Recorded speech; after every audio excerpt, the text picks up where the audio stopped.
BT with the BT Qatar review, or as I like to call it, disaster in the desert. Let's get right to it. Listen, it's great that you guys watched Moto 3. I don't think you guys did because the comments are coming in about the race. And that's what I'm saying. Right of the race, Jamie Masia, heartbreak, Ayumi Sasaki. Let's talk about it. Listen, people, I want to know what you guys think. A lot of people think, that's horseshit what he did. Listen, I really thought he went in hot and happened to take out Sasaki the first time. It just happened to be. After the second time, I was like, And then he got a warning, but by then the damage had been done. Was it dirty? Was it questionable? It could have been questionable, but hey, it's like this. And I mean this from the bottom of my heart. Listen, I love both of them. And you won a championship, and you deserve that championship. And when it comes down to, like now, or my wrestling coach say, to the nut cutting time, hey, listen, man, you got to throw friendship. You got to throw being a nice guy all out the window. And listen, I'm not talking about hurting somebody, but let's put it this way. You really think that Marc Marquez walks around the paddock like, man, I hope these guys like me? Really? For something he did? Half those guys look like Frankenstein because of Marc Marquez. They got surgery scars and shit. Like, what's this? This is Marc Marquez 2012. This is Marc Marquez 2018. This is, I mean, it's just how it is, man. I mean, they're going for the same piece of tarmac. They want the same goal and let's win a championship. So was it questionable? Yes, but and Sasaki, don't get me wrong, here's what I think happened with Sasaki. I think after Argentina, when he got taken out by Dennis Anchu, hot shoe, God bless you, I think that spooked him, and he played it safe the whole year, which is nothing wrong with that. He played it consistent, second, podium, second, third, maybe fourth. He played consistent, but there comes a time when you, like my wrestling coach said, hey, you got to go, son. You got to go. And that's what he had to do, especially when it came to this, the penultimate round. He knew what he had to do. Listen, man, he had to throw them bows. That's what you got to do sometimes. When Masia took him wide the first time, even though it was questionable, Sasaki has to come back, maybe throw an elbow at him. And I'm sorry, but that's what you got to do. If you want to win a championship, you got to worry about, I wonder if he'll like me. I wonder if we'll still be Facebook friends. Who gives a shit, man? You got to go for a championship. That's what it was about. Like I said, I'm not talking about being dirty. I'm not talking about, but sometimes you just got to be more aggressive. And I think that's what hurt him in the end. I really thought he was going to pull it off. Props goes to Adrian Fernandez. Oh my God, man! I hope they reward him with like a nice dinner, maybe a little Christmas bonus, and maybe a spot on the team for next year. Because what that kid did was man. Props to Adrian Fernandez. He did what he had to do. Colin Dier, I really thought he was gonna pull like from the Jumbo team and Tour de France. I really thought he was going to come in and help Sasaki. He did for a little bit, but he just couldn't keep up with the pack. No offense against him. You know, Moto 3 is a street fight, and he just got caught up. He had 3 dudes on him, and he couldn't get to his boy, and it hurt to watch. But like I said, man, he had times to be aggressive, and I understand it. That rain race in Phillip Island, he had Anchu right on him, and you know, Anchu's like, oh, if all the people be around you, I think that's the one person you don't want to be around you. So I get it, but man, he had to, there was times when he had to be aggressive, and I think of all the times he really should have been more aggressive. And then watching it fall away was hard to watch. So tell me what you think. Do you think it was bullshit what Masia did? Do you think Sasaki should have been aggressive? Do you think, hey man, that's just racing? Tell me what you guys think. Anyway, props to Sasaki. I hope he does well in Moto 2.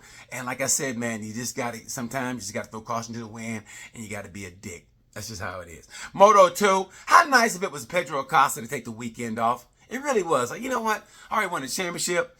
You know what? I'm going to lay back here, make some sand castles. I don't know. Make a little angels in the sand. That's what I'm going to do, bro. I mean, I don't need all this shit. I'm going to lay back, get a top 10, kiss my girlfriend, go talk to my mama, maybe go fishing with my daddy. You guys have at it. And Fermin Aldeguer, oh my God. This guy is the consistency that they were looking for 2 years ago, and now he's showing it. And Repsol's like, hey, man, do you want to crash on our death machine? And he's like, nah, I'm good for now. I mean, it's kind of like dating Angelina Jolie now. It's like, after you know what you know, like, nah, I'm good. I don't need 8 kids by 20 different nationalities. I'm good. And that's what it's like. It's like, man, I kind of hope he doesn't go. I really think Luke Marini deserves that seat. But anyway, Fermin Aldeguer, great. Props to him. He is the hottest rider in Moto 2 right now. And I think, honestly, if I was, you know what I'm trying to say. I would pull up Costa aside and say, listen, Valencia, go out like a champion, bro, because that might roll over a little bit. You can't just let it slide. I get it. The weight lifted off your shoulder, but with the weight lifted off your shoulder, throw caution to the wind. Ride like a dick. Ride a balls out for the whole race. Easy for me to say. I didn't even put a knee down in a race school, but still. from caution to the wind, go balls out. You know, you already got it won, so hopefully in Valencia we see the old Pedro Acosta. I want to see him and Aldeguer go at it. I think that'd be a good race. He and Aldeguer go like a street fight. I want to see that. Anyway, so right of the race goes to Aldeguer. Oh man, heartbreak goes to Philip Salach. His bike let go during the sighting lap. Damn. Anyway, Motogp, let's get right to it. How do you keep a job? Fabio Di Giannantonio, damn rider of the race, tear in my eye, heartbreak. Jorge Martin, damn. Listen, here's an angle nobody's talking about, and maybe it sounds bad, but all those guys are riding Ducatis, right? And they would go for the win, but you kind of gotta look at maybe what's the variable here. The only one who's not Italian on those Ducatis are Zarco, Martin, and Alex Marquez. They're the only ones who aren't Italian. Does that make a difference? I heard and I wait to do these reviews after I watch some stuff and read some stuff, so I'm only saying it. They said it in passing.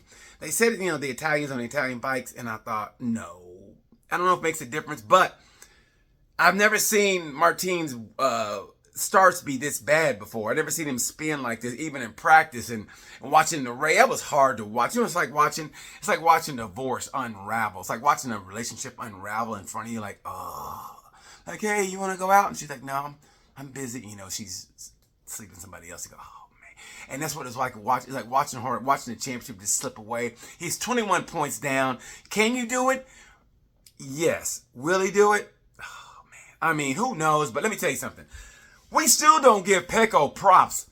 Pecco is the Don. He is. He runs that's the mob. Pedro runs. He's the cartel leader. The way they treat Pecco, I'm not gonna lie. I mean, Fabio Di Giannantonio, props to him. He's figured, hey, I'm out of here anyway. And Paulo Ciabato tried to save face, going, it's a shame he didn't have a job. Really? You run Ducati. Give him a job. He's right there. And I will give him credit. He stepped his game up once he found out he was out. But he was actually riding pretty good before that. We just didn't know about it. We didn't talk about it. But now that, you know, when it was rumored Marquez was going to go to his seat, then we start noticing what he was doing. And Fabio, he finally got, and think about it. Most riders, it takes a couple years to get them to understand a MotoGP bike. And he was going on at the progression you're supposed to, and now he's out. That's what makes it so bad. And I love how he just said, hey, man, fine. Hey, I'm going for a win. All right? What if I got to lose? Nothing, apparently. And I kind of look at like Pecco was like, you know, like, hey, you know, look, Pecco, I come to you. I know you're going for the championship. But look here, Godfather. If you could just let me try to win a race. I know you're going to win the race. Could you let me win the race? That's all I ask. I won't do any hard passes on you. And Pecco's like, hey, Fabio, you're good to me, Fabio. I'll tell you, come here. Whatever you got to do. If you got to win a race, I want you to win a race. And he looks at Paulo. Of course, I want you to try to win a race, okay? Good luck, Fabio. Hey, good luck next week, okay? Man. And that's what I think it is, man. I think when he saw mapping 8, I mean, but they say mapping 8, whatever, that was his signal for his team to tell him he had 5 more laps to go. Okay, whatever. But why would you put mapping 8? Why would you say mapping 8? I mean, on his clipboard, on his board, it said 000, which means there's 5 more laps to go. I don't know who's telling us the truth, but either way, props to Fabio. That's his way of saying fuck you without saying fuck you. Hey, I'm going for a win. I'm not going to do any hard passes on your boy. But I'm going for the win. And he did what he should have did. And Pecco said the right things, but you got to wonder. And now Jorge Martin's got to throw caution to win. To me, it's almost like I said, it's almost like the Mafia. It's almost like Goodfellas, you know? Like, hey, Sabato, that's for the girlfriends. La domenica, para la gara, for the wives. And that's what it is. Saturday, it's for the girlfriends. And that's Martin's time to shine. But Sunday, that's when Pecco goes back over, he looks at data and goes, all right, it's time to work. And that's what he manages. He manages the tires like a Fortune 500 manager at a Fortune 500 company. He's a CEO of managing tires. I'm serious. No one does a better job of managing tires. Maybe Bastianini. Bastianini qualified better. He'd be more of a threat to the championship. But props to Pecco for doing what he had to do. And let me tell you something. Props to Johan Zarco for playing the ultimate team role. He ran up on Marquez and damn near took his hip off. And Mark, being the G that he is, didn't even look back. He just kept racing through the corner. When Quartararo went up inside Martin, I'm sorry, that sounded bad. when he got real close to Martino entering the turn in the corner, and Martino looked back like, oh, this is a disaster, right? He looked at him and, oh man, I'm trying to keep it together. Marquez didn't even look back, and he just like, he ran up on him, went up all on his hip, and Marquez kept it steady and did what he had to do. Props to both those dudes. And you think they bitched about it? You think Marquez went and bitched about it? You think Zarco, and Zarco did, hey, Zarco ran wide. Zarco, all of a sudden, you know, he tried to take out Marquez. He tried to run a block pass on Mark. He did a Darren Bender. He dove in on Mark. He did a Moto 2, old Zarco. He did a Darren Bender or Moto 3, whatever you want to call it. He did that to Marquez. It didn't work. That was weird, huh? And you know what? Props to that guy. If serious, props to Zarco, props to Marquez. I'm not saying that's how you race, but hey, like I said, when the championship is up for grabs, you got to do what you got to do, and that's what a team does. You got to do what you got to do. Team orders, but without team orders. Props to Zarco, props to Marquez. It comes down to the Valencia. Hey man, I just got to think, Pecco's not going to lose this, but you never know. Hey, Pecco gets in an argument with his with his fiance during the weekend. She takes him out of his head. You never know what's going to happen. Maybe he gets the runs. Who knows? Maybe he gets some bad pasta. Who knows? Anyway, hey, that's my review. It's a lot to talk about, especially Moto 3. I just feel so bad for Sasaki, but like I said, I think he just had to be more aggressive. You guys tell me what you think. Anyway, that's the review. I got to get out of here. Tell me what you think. Until then, one more race to go. Martin or Pecco? Tell me what you think. Until then, you know the word. Bye.